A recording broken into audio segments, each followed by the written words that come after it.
Si Himawari ay gumagawa at nagde-decorate ng flower vase para sa birthday ng mama nila. Si Boruto hindi pa alam kung anong gift ang ibibigay at plano niyang bumili kapag natanggap na niya ang bayad sa mga mission niya mamaya.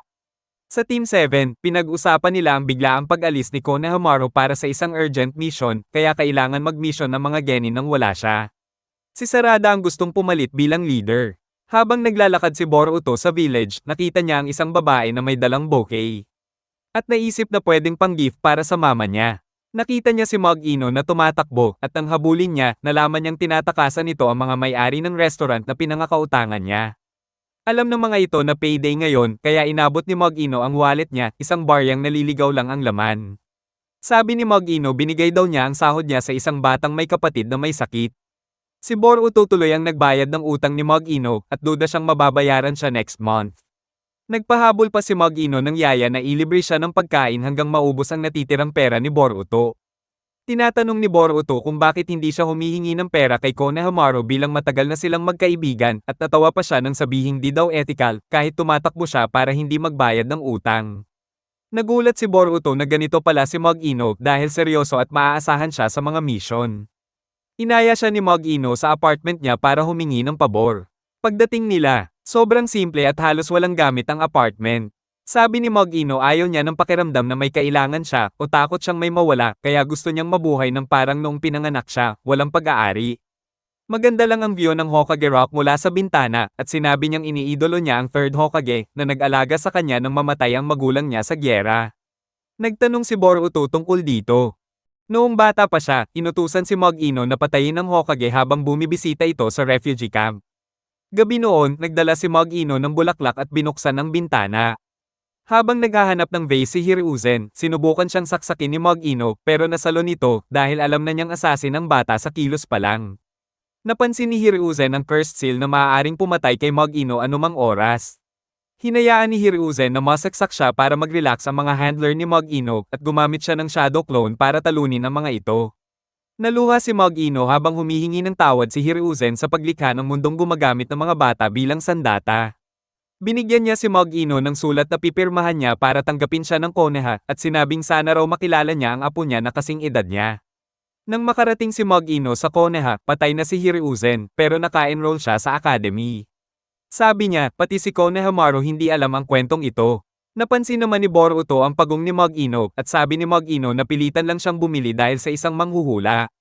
Hindi pa raw natutupad ang magandang hula at ang pabor na hinihingi niya ay pakainin ni Boruto ang pagong habang nasa mission sila ni Konohamaru, iniimbestigahan ang crash sa border.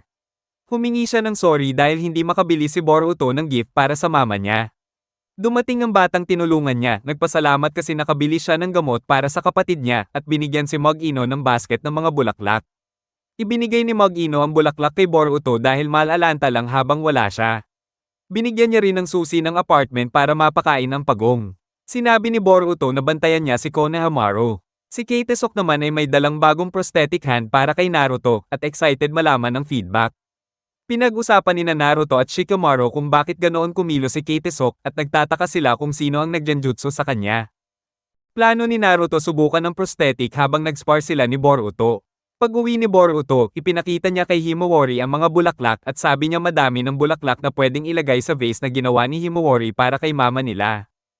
Ipinatawag ni Jigen ng ibang inners para sabihin na nawawala ang vessel. Nag-away-away sila tungkol sa delay sa plano nila at kung sino ang may kasalanan. Karamihan, si Victor ang sinisisi. Sinubukan niyang isisi kay Amado at nagtanong kung bakit wala ito sa meeting. Sabi ni Jigen busy si Amado sa mga bagay na hindi nasakop ni Victor. Nag-volunteer si Koji kasi na kunin ang vessel dahil sakop ng area niya ang crash site. Pumayag ang ibang inners at sabi ni Koji tatawagan niya ang outer agent para tumulong.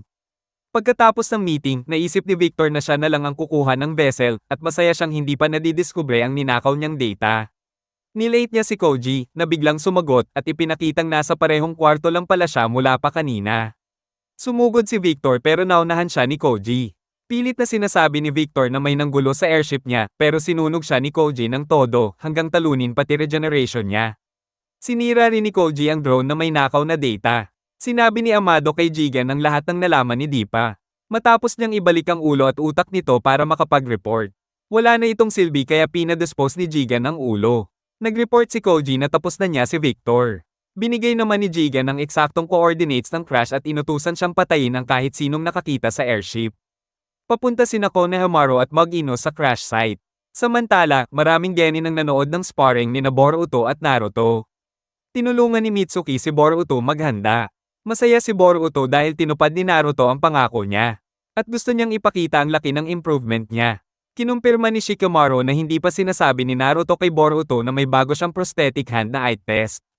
Nagsimula ang sparring. Gumamit si Boruto ng shadow clones para lituhin si Naruto at umatake mula sa likod. Nag-Rasengan siya, pero pinatay ito ni Naruto.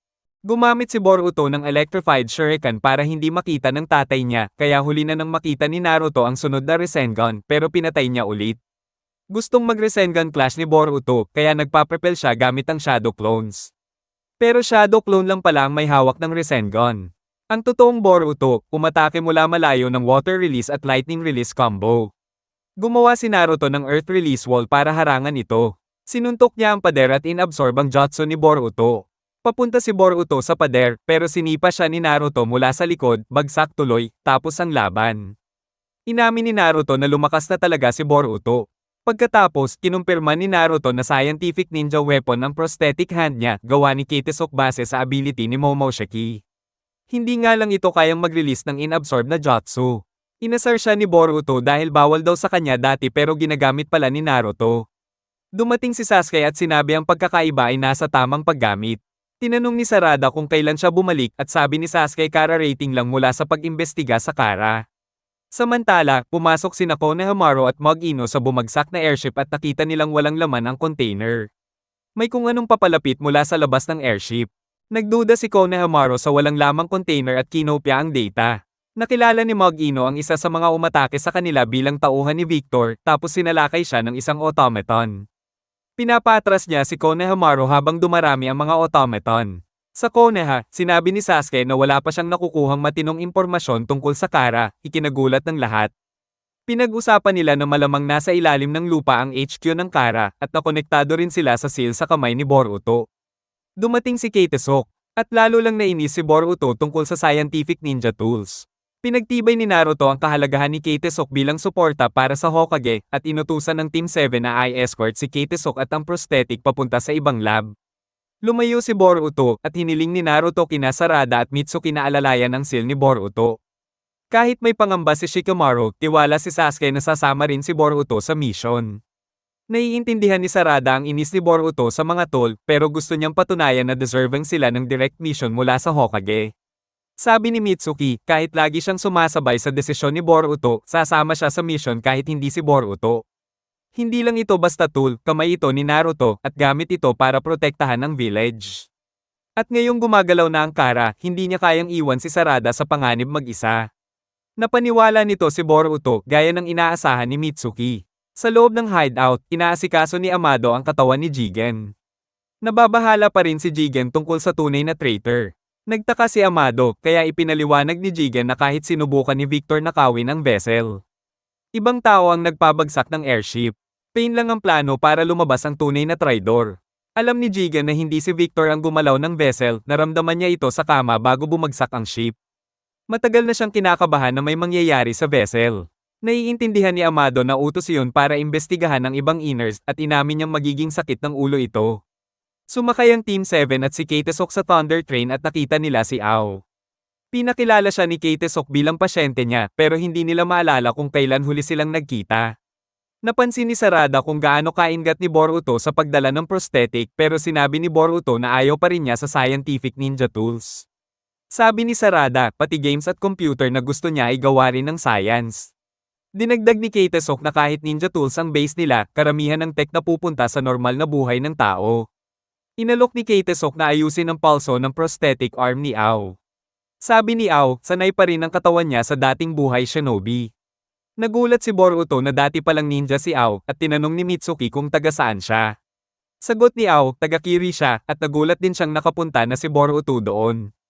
Pasalamat si Ao sa scientific tools dahil nabuhay pa siya dahil dito.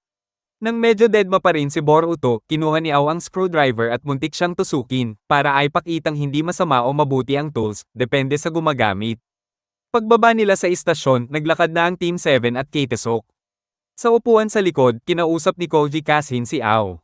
Bilang outer, inaasahan niyang si Victor ang lalapit sa kanya, pero patay na pala ito. Tinanong ni Koji bakit nagpunta si Ao kay Kitesok. Sagot ni Ao, papatayin niya si Kitesok kung naaalala lang niya ang lahat. Pinuri ni Koji ang galing ni Ao sa pagjanjutsu at pagkuha ng impormasyon noon. Inutusan niya si Ao na kunin ang vessel at patayin ang sinumang may kinalaman dito. Sabi ni Ao, malamang magiging magulo ito. Tinulungan ni Konohamaru si Mag-Ino na pinipilit siyang iwan siya. Tumanggi si Konohamaru at sinabing darating ang tulong.